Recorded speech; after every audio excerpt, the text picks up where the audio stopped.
Another edition of Beat the Closing Number presented by TheLines.com. You can follow The Lines on Twitter at TheLinesUS. You can follow Nuwwarah on Twitter, our MLB betting savant, 2 W's. That's how you spell it on X, Twitter, whatever Elon Musk wants to call it these days. And we recorded our World Series betting preview yesterday, which you can find in The Lines YouTube channel or on Apple, Spotify, wherever you find your favorite podcast if you're interested in betting Rangers D-backs, which starts on Friday. But before we get started here with our NFL Week 8 bets, give the video a thumbs up and ring the bell to get notifications whenever The Lines releases a new sports betting video on any market, including NFL, MLB, NBA. We have you covered. College basketball is coming up in a week and a half. So whether it's here on YouTube or on any podcast platform, if you're checking us out just on the audio-only version of Beat the Closing Number, Apple, Spotify, leave us a 5-star rating and a review. Always helps boost the podcast. Beat the Closing Number this season, Mo, as I've stated a couple times this week, for a good reason. We are 18-9 with spreads and totals here this season. Week 7 for me personally. I hit with the Ravens, Pats, and Broncos. Your bets went 1-1 on the opposite end with the Lions-Ravens game. Unfortunately, I know I gave some other bettors, a part of our network, part of our company, some crap this week, but I won't do that to you. And you were on the Steelers. We were both in agreement there. Pittsburgh covering at the Rams and winning outright. And if you're interested in getting our bets in real time, be sure to head over to the Lines Discord channel. The link is over at thelines.com in the top right-hand corner. You can subscribe for notifications. Mo, how you feeling headed into Week 8? I'm feeling gross. Not in the sense of I'm sick or anything, but I'm feeling the gross sides this week. I'm in agreement. You're also, I don't want to say it's gross, but this is now 2 consecutive podcasts that you're rocking the stash. So you shaved it, what? After, well, first time you had a stash was after the Jets-Chiefs Sunday Night Football game. I remember that because it was after the Travis Kelce, Taylor Swift thing. NFL made a big deal of that. Not that it hasn't been a big deal every single week, but it's kind of died down ever since that Sunday Night Football matchup. But going back to the stash, so what gives? I got shamed for it, and that was at my sister's wedding. The more people that shame me for it, the more we're hanging on to it. I respect it. Going against the grain. You never told me about that, going to your sister's wedding. We have to be contrarian. That's what we're about on this show. Did you explain that to the guests at the wedding? Yeah. You think like a better? I got shamed. What happened? My sister said it was awful. My own sister. Well, clearly she doesn't know that sometimes you have to go against the public. Not that we advocate for that, and we kind of hate bettors like that. But I digress, Mo. Let's get into our Week 8 bets here. Coming up after we break down 4 wagers against the spread, Aaron Kessler, former Las Vegas bookmaker. Haven't talked to him in a while. Good buddy of mine, though. Used to do some content with him. He'll join us later on and Beat the Closing Number to touch on his favorite sides this week and some perspective from behind the counter. So if you're planning on betting any Week 8 NFL action over at BetMGM Sportsbook, you can use promo code THELINES to get up to $1,500 back in bonus bets if your first bet loses. Terms and conditions apply. Remember that bonus bets are not equivalent to real money. Did you give your sister that spiel at the wedding that she could use? Was that your wedding gift to your sister, the Lines bonus bet? I just pulled a stack of cash out of my pocket because we're degens, so that's the only gift we can give. See, I don't think you're kidding about that either. I'm not. That's how you know Mo is a true gambler and a poker player at that. Just has a pocket full of cash. I'm honestly not surprised. And as Mo alluded to, we have some gross bets. Gross, disgusting wagers on the NFL Week 8 card. Kicking off with the Texans and Panthers. Houston is a 3-point road favorite. Minus 105 at some books. Minus 110 both ways at others. Be sure to price shop the best odds over at thelines.com. Total of 43.5. And for context, the preseason look-ahead line was Carolina -3. So this line is flipped all the way to the key number on the other side. And for good reason, to an extent to me. There are some juiced Houston -2.5s, by the way, or at least earlier in the week. But Carolina 0-5-1 against the spread this season, Mo. Their lone push was against the Saints in week 2, a backdoor push at that. Bryce Young tied for the second worst adjusted EPA per play among qualified quarterbacks. But you are seemingly getting an upgrade at offensive coordinator, or at least what should be some sort of offensive play calling refinement, with Thomas Brown, the Panthers offensive coordinator, taking over the play calling duties from Frank Reich, first-year Panthers coach after coming over from the Colts. Brown, mind you, comes from the McVay offensive system. So there is upside there, hopeful upside for me, at a bit of a discount if you expect this to be the floor with Carolina's offense coming off the bye and the adjustments coming. The Panthers also getting offensive lineman Austin Corbett back, former Rams right guard, also played for the Browns at the beginning of his career, coming back from that torn ACL that he suffered in the finale of last season's slate. So pass protection should be improved. I also think the play calling is going to be improved. Bryce Young coming off the bye. All this kind of upside leading into facing a Texans passing defense that ranks below average in both passing success rate and EPA per dropback allowed. You have Jimmy Ward, the veteran back there that came over with D'Amico Ryans from the Niners. Steven Nelson is outperforming expectations. But other than that, defensive backfield is exploitable if, again, you get some sort of refinement with Bryce Young, whether it's from a play calling standpoint or just him having a bye week to adjust after the first 6 weeks of his rookie season. And mind you, Bryce Young had the second shortest rookie of the year odds entering the year at +450. Now 80-1. Thanks for reminding me. You had a bet. I know you had a bet on the Panthers to win the division. Yeah, I have some Bryce Young. Oh, Roy. Well, Steven, if it makes you feel any better, our boss Steven did bet Bryce Young. Kind of a hedge, maybe just also a long shot bet at this point of the season. Taking a dart at Bryce Young, because if he does have a good game against Houston, you're obviously going to see that number sliced. Maybe in half, maybe a little more than that. I don't know. We'll see. Also depends on what happens on the other side of things with CJ Stroud. And on that note, Carolina allowing the third most EPA per play. Defense has not been good.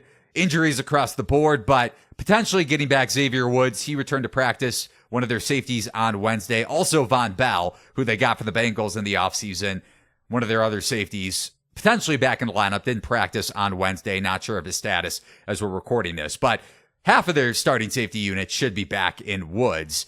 And Carolina also should be able to get pressure against a jumbled up Texans offensive line. Yes, Laramie Tunsil is back, returned over the last couple of weeks, but Kendrick Green out for the season. Quisenberry out as well. Their starting center, I believe, going into the year, got injured leading up to week 1. So still some mix up there up front in terms of Stroud's pass protection. And this is a Carolina defense and a defensive coordinator in Avera, who came over from the Broncos in the offseason, that I think you could trust.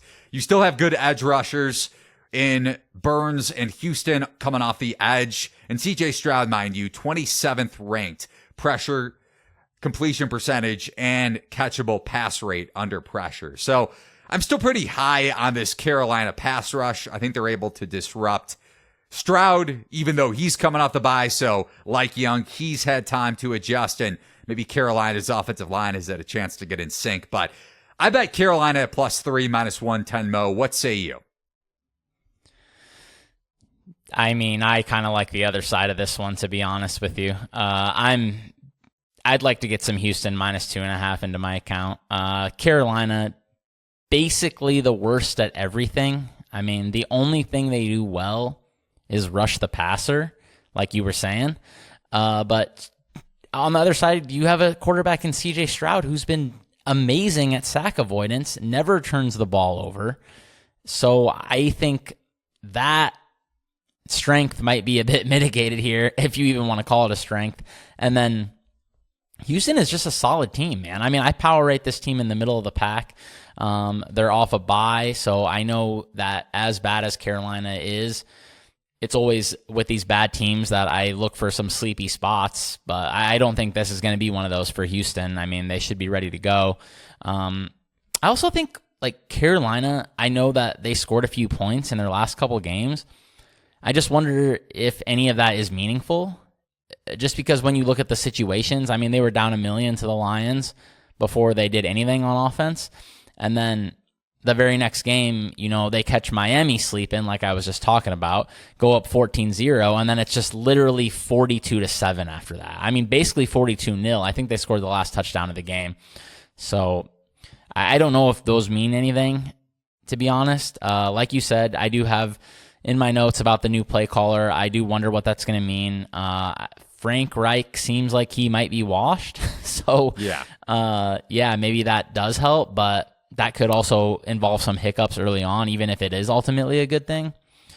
And I also do like that the Texans are getting Tank Dell back. He was a pretty helpful player, multiple pretty big games. I think he missed 2 straight games with concussion, maybe. I can't remember exactly what happened to him. But yeah, getting their full wide receiver core back, I mean, just pushing Robert Woods maybe into more of a bit role, I think is good. And I just like this Texans team, man. I mean, they basically are just a covering machine, and Carolina is the opposite. So you would think, if anything, Texans might be overvalued in this spot, but then you look at this number and it doesn't really look like they are to me. It doesn't. I still think the 6-point swing definitely should have been a swing from the preseason look-ahead line, but I still think a 6-point swing is a little bit egregious with the schedule that both of these teams have faced. It's pretty rough on both sides. They're both probably top 12 in terms of the competition that they played over their first 6 games, but I have their opponents rated pretty much evenly, maybe like a slight little under half a point difference that I broke down in my column this week. I think I have the exact number in there in terms of the power ratings for both of these teams' opponents. But you brought up that Dolphins game. Panthers secondary should be healthier with at least Xavier Woods back. Hopefully Von Bell is back because he's been playing pretty good football.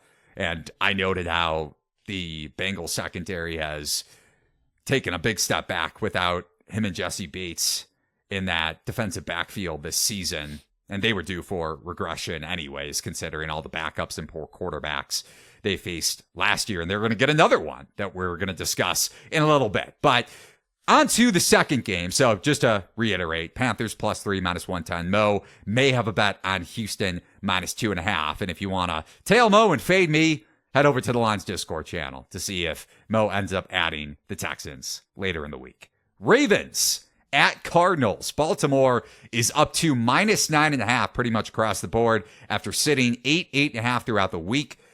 Total 44. Baltimore, I alluded to it from the get-go, coming off of that dominating performance over Detroit. We also touched on it on Monday's edition of Beat the Closing Number. Lamar Jackson, by the way, ranks number 6 among qualified quarterbacks in EPA per dropback, also has the highest rushing success rate of any ball carrier in the NFL. That's running backs or quarterbacks, and that's also considering he's the highest scramble rate of any quarterback. So the volume is there. It's not that you would expect it to be a low volume, but just for context, the Ravens defense also ranks just behind the Browns in EPA per play allowed and opponent success rate. How are you betting Ravens Cardinals, Mel? Yeah, unfortunately, I like the Cardinals. I've talked about before how I think the Ravens are definitely overrated on the defensive side. They have faced an incredibly weak selection of offenses. And then last week, I know they had a very impressive win, but as I said before, I just think the Lions basically no-showed in that game. I mean, they got steamrolled, and I think that probably the line was fine, but I wouldn't expect anything close to that. I don't know if they no-showed. I mean, I would correlate the no-show. I mean, they definitely no-showed. They definitely did. They no-showed, but I'm just saying, Goff struggles in those type of conditions. That's noted. And, I mean, he couldn't dissect that Ravens defense, and they were able to get a lot of pressure, and that secondary was also overrated, considering the schedule coming in. Yeah, I don't believe in their secondary at all. But yeah, the Lions they just laid an egg there. I mean, it's not a game where I'm just going to walk away saying, all right, Ravens Super Bowl. So I think Ravens are probably overvalued at this point. And then this definitely checks one of my favorite boxes, which is fade the team that looked the best last week. And definitely the Ravens played the best of anybody last week. So very happy to sell high on them. And then you look at the spot. We've multiple times seen these touchdown plus favorites fall flat on their faces this year. And the Ravens happen to be in what I would say is kind of one of the sleepiest spots of the year. Really bad travel schedule to London, back from London. Now they travel across the country after a huge win against the Lions. Yes, of course, if you look at this matchup on paper, the Ravens should roll, but this is the sleepiest spot imaginable, playing arguably the worst team in the NFL after they got this huge win. I mean, last time we saw a spot like this, Dallas lost outright to this team. So I know the Cardinals have really sucked the last few weeks, but teams know that they can afford to sleepwalk in these spots. I think this is just a workmanlike one-score win for the Ravens. One thing that I think goes in your favor here, game script, if Arizona is able to run the ball efficiently, and it's not like this is a general surface level comment when it comes to the Cardinals offense ranking top 10 in EPA per carry.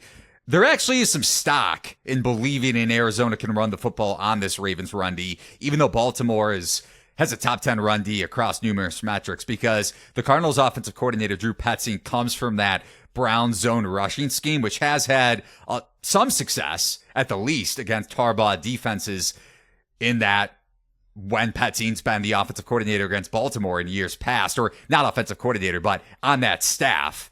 And you also have a dual threat quarterback in Josh Dobbs that, yes, is turnover prone, but just that kind of threat. If Arizona is able to maintain that positive, neutral state game script where they're not trailing like they were in previous matchups, whether it was Seattle last week, and that game was kind of within a possession, but previous ones outside of the Dallas matchup, really from the San Francisco game onward, the Cardinals have faced a negative game script of some sort. So if Arizona can run the football, the side definitely has legs.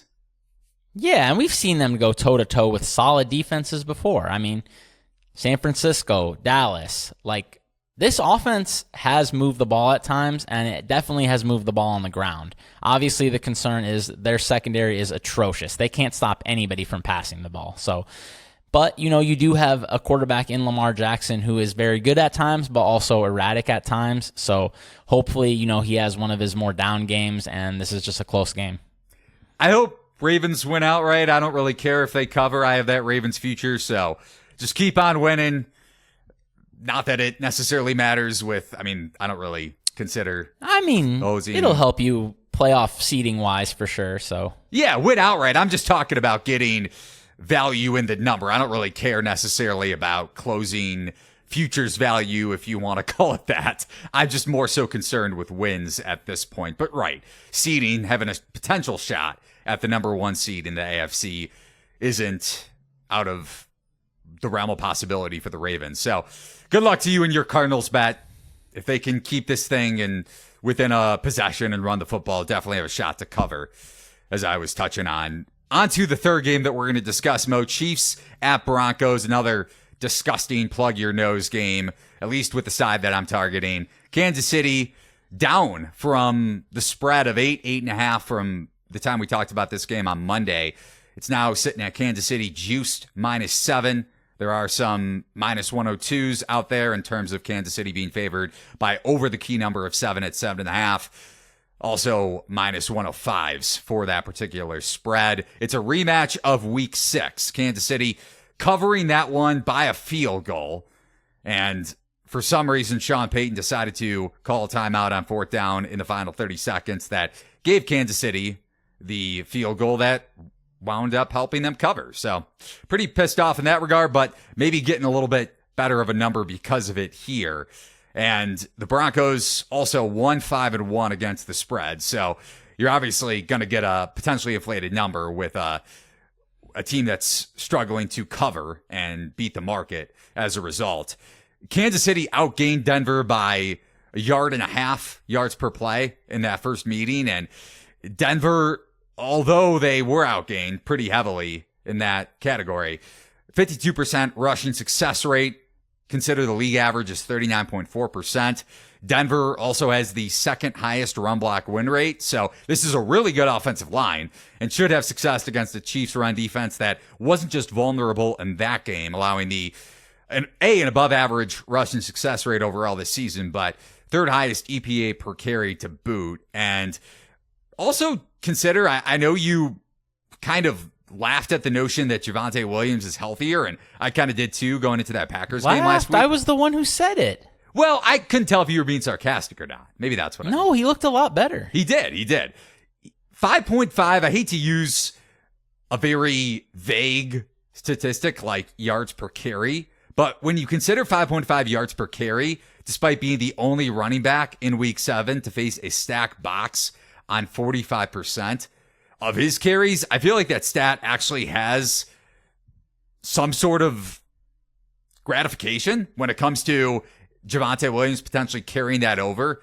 into this matchup, or at least having success moving forward, because he wasn't healthy coming off of that, or at least wasn't as healthy as he is at this juncture of the season, coming off of the torn ACL last year. And also with the explosiveness that McLaughlin has off of broken tackles, Denver's ability to milk the clock and utilize that dead last neutral situation pace, it's pretty incredible that when you look at the scripted plays versus unscripted plays and Denver's efficiency in the second half, because it's one of the worst in the NFL. But if they could run the ball and keep Mahomes off the field, it definitely plays towards keeping this game within a possession. And mind you, Kansas City, because it's been the opposite in recent years, Chiefs are 4-1 against the number when laying over a field goal this season. But the one area where maybe the Broncos could take advantage if their pass rush is as efficient as it was last week. And it's not to say that the Chiefs' offensive line is as bad as Green Bay's, but Kansas City's still a bit susceptible with their pass protection with Mahomes, especially with Taylor on the right side. And with Baron Browning back, I mentioned this on Monday's podcast, 4 pressures, 25% pass rush win rate against Green Bay. So a healthier Denver linebacking core, a healthier Denver defense overall that I've upgraded in recent weeks, especially with Justin Simmons returning at safety. You also have a potential look-ahead spot here for the Chiefs with the Dolphins on deck going to Germany in week 9 for that international game. Still think this line is inflated if you can get a juiced Broncos plus 7.5. So I still like it at that number, Mo. I got 8 on Monday. What say you for this game? I'm starting to get a little iffy on this one just because there's not as much value now as there was, I think, earlier in the week when the number was 8.5. At that point, I was liking Denver quite a bit. Now, I don't think I would go past a cheap 7. I guess that's okay, but... So a juice 7.5 you're okay with? Yeah, that seems about the same as cheap 7, I would think. I mean, there's calculators where you can plug this stuff in, I think, but... I'm just making sure. Yeah, I think it's still a fine play. I'm just not as excited about it as I was when it was 8.5. I do see some issues with Denver. Obviously, the pass rush being so bad against a Chiefs offense. When Mahomes was dropping back into clean pockets, the Chargers had just absolutely no chance last week. It was pretty comical. And then you have a Denver secondary that outside of Simmons and Surtain, it's just a bunch of nobodies. I mean, I think you've talked about some of their other corners before. Damari Mathis, truly. Their other safety is a guy I've never heard of, something Locke. He did have the pick, did have the game-winning pick. It's better than Jackson, who's, I think, serving a 4-game suspension. I don't know if he's like on a mission to get himself thrown out of the league or whatever. Yeah. But I think you probably need some KC sleepiness here, some difficulty with the weather maybe, which you haven't mentioned yet, but I think we talked about before. I checked the forecast. It looks more likely to be bad now than it did before. The high has dropped from 35 to 30. And the chance of snow was up to 60%. So we could see some interesting weather. I'm not sure what that does, but with a Chiefs team that has had difficulty looking crisp on offense at times, maybe just introducing a variable like that can throw them off a little bit. Although I will say we have seen the Chiefs absolutely destroy Denver in snowy weather before, so maybe not. But this is a different group of receivers than that was. So I still like Denver a little bit. One thing I would like to see from Denver, which is quite frustrating if you like Denver as a fan or if you've been backing them so far, we did see the Chiefs secondary get beat deep a couple times by the Chargers. But for some reason, they won't give Marvin Mims any burn. So I would like to see him out there a little more. I think he had like a 30% snap rate in the last game. I think Denver's trying to go a little more big personnel type of deal. But I think he would be a good threat in this game, especially in a game where you're such big underdogs. You need some splash plays. I know that running the ball, like you said, and keeping the pace lower helps Denver in the sense of shortening the game. But maybe at least having Mims out there a few more times and taking a couple shots would be good. But it doesn't really seem like they want to do that for some reason. But I think stretching, I know that the Chiefs defense, the secondary has been very good, but I will say I think Brian Cook is a bit slow. He's pretty beatable in the secondary. I think he's kind of the weak link of the secondary, and the Chargers definitely got after him a couple times deep. So if they can do that, I think they've got a shot to make this a game. So the line is still, I think, good enough to bet Denver, but I wouldn't go any farther than it's gone. Just keep an eye on the line movement there. No, I'm with you. I wouldn't bet 7 minus 110 both ways. It would have to be, to your point, 7, 105, 102, somewhere in that range, or I'd still prefer the hook at a juice number even. But no Nick Bolton, Chiefs linebacker, obviously huge, their best run-stopping linebacker. So keep that in mind too. If Denver does continue to run the ball efficiently, this is truly an underrated group when it comes to their run-blocking scheme, even though Sean Payton continues to make horrific coaching decisions. And then again, it's the same thing with their defensive coordinator, Vance Joseph, who the substitution stuff is just wild. So you could see the Broncos meltdown. I could totally see a similar situation to what we saw last week. Chiefs or Broncos maybe covered in the fourth quarter, then Chiefs drive for a game-winning touchdown field goal, or not a game-winning, but essentially expanding the lead to 2 possessions like we saw on Thursday Night Football in their first matchup to cover. But last game we're going to touch on, Mo, Chargers and Bears on Sunday Night Football. Continuing the gross, disgusting theme here. LA, 8.5-point home favorite, down from the look ahead of 9.5, total of 46.5. How are you betting this game? Yeah, not a whole lot to add to our previous discussion, so I guess this might be a bit shorter, but I still think the Chargers should be double-digit favorites. I don't understand coming down multiple points because Tyson Bagent beat a backup quarterback with the Raiders at home. You could tease this as well, but I kind of just like taking the Chargers here. I also kind of like Bears team total under.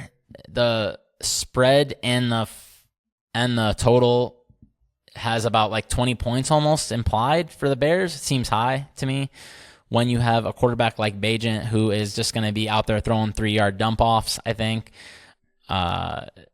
He had one of the lowest ADOTs you will ever see last week. So the Chargers, we've seen their secondary get torched multiple times. You know, their metrics are terrible. But look at the offenses they faced. I mean, Miami, Kansas City, Dallas, the Vikings with Jetta. This is a completely different situation. So I think the Chargers should probably win this by double digits.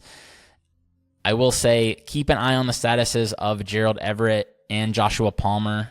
They both missed practice, so maybe I'd be more inclined to just go with a Chargers teaser if I'm worried that their offense can't move the ball enough. But, you know, at some point you do need some weapons out there, and I know this is the Bears, but that would be like 3 of their top 4 pass catchers basically at that point. So at that point, I guess I would be a little bit concerned about the Chargers' ability to cover a big number. You're going to have to score a lot of points unless you completely shut down the other team. Only concern for me, well, I mean, there are other concerns, but the one thing that kind of sticks out as I was digging into this matchup throughout the week is whether or not the index finger injury is still bothering Herbert. And it could very well be the case. Chargers rank number 31 in offensive success rate since week 4, which coincides with when Herbert suffered the injury against Las Vegas. Do you put any stock into that? Yeah, there's definitely been some bizarre misses in recent weeks, and I definitely have in my notes that I am not sure what the situation is with his hand, if it's bothering him, what is going on. It doesn't seem like it really should be that big of a deal, since at least when it comes to load and fire time, I mean, that's his offhand, so this seems like it should be get right time against a Chicago defense that just puts absolutely no pressure on the passer, and a secondary that has been banged up and I think still is a little bit banged up, so relying on some rookies, some young players. If the Chargers can't do it in this spot, I mean, Staley should probably not make it to week 9. Probably should have resigned after the Jacksonville game in the playoffs. That was pretty rough. Well, this would be rougher. So those are 4 bets. Carolina, truly just plug your nose, just absolutely garbage can time here on the show. Panthers, Cardinals, Broncos, and Chargers. Now we're going to be joined by Aaron Kessler at Aaron Kessler on Twitter. He's a former bookmaker at the Golden Nugget out in Las Vegas. And as we get into our NFL handicapping conversation for week 8, like I alluded to, you've been a bookmaker, odds maker for a long time in the sports betting industry. And as there are novice sports bettors out there and experienced ones that listen to the podcast, and that we'll get into kind of that angle in a moment. But any fun stories that you have, whether it's behind the counter on a Sunday or throughout the week with a particular game, handle wise, or just sportsbook need? I know a lot of people dive into what the splits are, and Mo and I could care less about that, but just as your experience as a veteran odds maker in the industry, maybe one game, one particular week that stands out from a handle that was pretty lopsided. Yeah, I mean, go back to one of my first weeks on the job in 2006, Bears Cardinals on Monday night. I know you all remember the game. And we had taken some sharp action on Cardinal money line, and we needed the Bears to win that game for our souls. So 23-3, we weren't feeling so good, but the Cardinals did as the Cardinals do. Devin Hester did as Devin Hester does, and we were jumping up and down and hugging after the game. It's kind of the theme of this week, and last week for that matter. Backup quarterbacks, bad quarterbacks. You had Rex Grossman in that game for the Bears, NFC champion Chicago Bears. So that pretty much says it all. By the way, speaking of the Bears, I know you are a Bears fan, I believe still, and if that's the case, you probably still hate the Packers. Do you still do the no green during football season rule? Yeah, I won't wear green from the day football season kicks off till the day the Packers are out of the playoffs. Then I throw on a green shirt and celebrate. Well, I respect it. Mo, did you have any Packers to win the division? Because I know some of our coworkers at the Lions had that, and at least for Aaron's sake, it doesn't seem like Green Bay is going to be making the playoffs, unless they make a big run here with Jordan Love, which seems unlikely. But Mo, you didn't have anything on the Packers, did you? No, I liked them when they were plus 500, but I usually don't bet that early. And by the time I was ready to start putting in bets, and late in the summer, they were down to plus 400. So I just faded it. Got lucky, I guess. Yeah, I stayed away from Green Bay. I didn't bet the 500 either. So I'm pretty happy about that. Aaron, probably most happiest that the Packers are struggling, and then some, even after the bye week. Jordan Love with scripted plays even. That first half was just abysmal against Broncos defense that was healthier, but still below average at best. Looking at some other poor quarterbacks this week, Aaron, starting off with the Falcons and the Titans. Atlanta, I believe, opened at around 1.5, but with Tannehill's already being ruled out, not just uncertainty, now we're seeing juiced Atlanta minus 2.5, I believe, over at Caesars and BetMGM. It's minus 120, 2.5, and also some 3 minus 110 both ways, with Tennessee likely starting Will Levis, but Vrabel pretty much said Malik Willis should also get some snaps, and we saw him in the latter part of that Ravens game in London before Tennessee's bye week. Tennessee also trading their veteran safety Kevin Byard to the Eagles, and that secondary was vulnerable to begin with. So how are you handicapping Falcons and Titans? I mean, it's real simple here. The Titans don't have a quarterback, and cut off the head and the body will die. I would like the Falcons a little more if Willis was the starter. I think that Willis has proven what he is, which is a quarterback with pretty much negative awareness. Takes a ton of sacks, doesn't really seem to grasp the game situations. Guy's got all the physical talent in the world, but he just hasn't proven he could be an NFL quarterback. Levis, I'm actually kind of high on him compared to what most people think. I think he's got some talent. I think he could be something, but he's not there yet. And the Falcons have looked pretty competent these last few weeks, so I'm definitely going to ride with Atlanta here, especially in less than a field goal.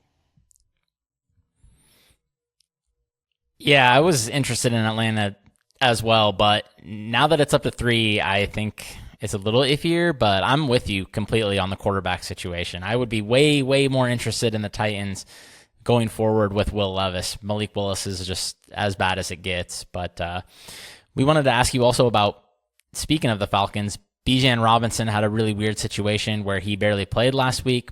Prop bettors were upset. Fantasy players were upset because technically the NFL rules were broken in this spot when the Falcons didn't disclose anything about Bijan's situation. So when he goes out and lays a total egg, barely plays, but does play so that his props end up having action, what do you think about a situation like that? I mean, what can you really do here? He did play. He did not get the yards, so the bet loses. And I know it sounds kind of callous, but that's part of the game, You bet based on what happens. You're not refunding underplayers. You're not taking the money out of underplayers' pockets. And you kind of have to go by what's written. That said, there is a reporting process, and it does need to go through. I don't know enough about the situation, know if it was just an illness and he woke up that day feeling sick, or if it was he had been dealing with something all week. But there's only so much you can do. It's a world of imperfect information and asymmetrical information. And there's always going to be some questions out there. All you can do is make the NFL enforce their rules. If there's a fine to be had, there's a fine to be had. But there's certainly no conspiracy here. I promise you that much. One of our mutual friend of ours, and I know you know him pretty well too, Jeff Benson, got a lot of flack per usual when any sort of prop refund is brought up on X, Twitter, whatever you want to call it. And he had to take a lot of conspiracy theories off the board. What kind of advice would you give to the novice NFL bettor that maybe is just starting to handicap the NFL? Because it's not like the NFL is the only sport that deals with this. You have a ton of situations, especially as Mo is familiar with, in the NBA with injuries, where injuries don't get reported maybe until 10 minutes tip-ish, and then you have lines changing like that where maybe you can't buy back. Yeah, I mean, I've seen NBA games go from pick to 11 on injury news, so this does happen. And I think it's a much bigger problem there than it is in the NFL. But what I would advise the novice bettor is to start looking at it like a sharper player, track NBA situations, and then know who the next guy up is and be ready to fire. Yeah, I think in certain situations, especially NBA, you do see like overcorrections, to be honest. So it's definitely something that people need to keep in mind, and just being aware of how teams perform when certain players are out is obviously really important. Speaking of that, we did want to talk about the Browns, and they have a quarterback who is out as well. So really weird situation there. Obviously, speaking of weird injury situations, you have the Seahawks opening south of a field goal, and then tons of Seahawks action basically through the early and middle parts of this week. What do you make of that line move and how the market has settled with the Seahawks up to -4 now, facing the Browns, obviously at home, but yeah, line is starting to get where I would kind of think the Browns might be interesting, even though I liked Seahawks when it was 2.5. Yeah, I definitely want to bet into the teeth of this one. I think that the Browns are a good team all around, and Watson has been good in the past. Watson this year is not that quarterback. There's a drop-off from Watson to Walker, but how much is kind of a question. Browns kept the Niners in check, a very good team. They scored a bunch of points on the Colts, who I think are kind of lousy, but they did score a bunch of points. The Seahawks aren't a great team, I don't think, so I'm definitely going to ride with Cleveland here, especially now it's up to 4. And this is one of the best defenses in the NFL. Some would say historic. We were getting into an argument about that on Slack in the Line Slack channel earlier today. Steven Andres coming back because he has Historically, good Seahawks. defenses don't give up 33 points to Indianapolis. That was his argument. Which is fair. I know Mo is also maybe a little, not that he was calling them absolutely historic, but he has a bet going back to the beginning of the season with Cleveland allowing the fewest points, and then last week was maybe the opposite end of the stick, and you can't really blame much on that. But that Pittsburgh game in week 2 definitely didn't go your way. Was that the bet, Mo, from the preseason future on the Browns defense? Yeah, fewest points conceded. So obviously last week really, really hurt. Gonna need some pretty awesome performances going forward. That being said, very, very long price. So still happy with my bet. When we talk about quarterback drop-off in terms of what you make a number and the difference between two quarterbacks, Aaron, with someone with sportsbook and industry experience, just to kind of take the viewer and listener back and pull the curtain back into your perspective, what is typically like your average drop-off from starter to backup? And again, we'll get into another situation in just a second, but what is the difference for you with Watson and Walker then specifically juxtaposed to the average drop-off from starter to backup? I think it's definitely less. It depends also where you stand out on Walker. I know I'm higher on him than a lot of people are. I know I'm even higher on DTR, but he might not be ready yet. Yeah. That said, quarterback's the one position where you really can't have a standard, just because the difference between starting quarterbacks is so different and the difference between backup quarterbacks is so different. You get a situation like Mahomes down to whoever's backing up there, you're looking at probably close to 10 points. But you look at something like Daniel Jones and Tyrod Taylor, not only has Jones been pretty bad this year, but Tyrod's extremely competent. So that might be a point. So you can't really go with the standard adjustment of quarterback. Right. Makes a lot of sense. And I think for viewers that maybe, there are articles out there that have specific adjustments or maybe the specific average adjustment from starter to backup. But to your point, it's obviously situational. And Tyrod was a perfect example of that on Sunday Night Football a couple of weeks ago. I mean, has played better in a smaller sample size, but the passing efficiency has been a lot better than Daniel Jones, even with a below average offensive line. And his mobility definitely plays into that. Giants and Jets this week. Giants around a 2.5, 3-point quote unquote home dog, even though that's essentially a home game for both teams. But one of the final games we want to discuss, Aaron, is Bengals and Niners, another backup quarterback situation with pretty much 3.5s across the board, juiced in Cincinnati's direction with Brock Purdy. The news coming out yesterday that he's in concussion protocol, may or may not play. So we could see even more of a swing here with the line, but currently juiced towards the Bengals, again at 3.5. It reopened on Sunday night with the Niners, or Monday night, I should say, after Monday Night Football with San Francisco laying 5.5, coming off those consecutive road losses to Cleveland and then at Minnesota, where their defense looked pretty exploitable for the first time all season, really, because Browns game was maybe more so a product of variance, unless you have a different perspective on that. But how do you handicap this one with the backup quarterback situation yet again? Sam Darnold potentially playing, the unknown there, on top of the fact that, yes, the Bengals are coming off of the bye week, but we still don't know to the full extent of what Joe Burrow is, even with a little more time off, still dealing with that calf injury at this stage. Well, get ready, because I got some takes for you here. Number one, that Niners defense, it's phenomenal. I know they didn't look great against Kirk Cousins the other night, but that's a really good defense. And here comes the really good stuff. Sam Darnold's better than Brock Purdy. He simply is. Brock has been extremely lucky with interception drops. I read a stat the other day. He's had the second highest rate of interceptable throws this year. The guy makes a lot of bad throws. That team's carrying him. It's not the other way around. And Darnold, we know what he is. He's got a week of reps behind him. He's got a great team around him, great offensive line. Debo's still a little bit up in the air is what really worries me here, more so than the quarterback situation. But he's got some targets. He's got McCaffrey. I think the Niners are going to win this one pretty handily.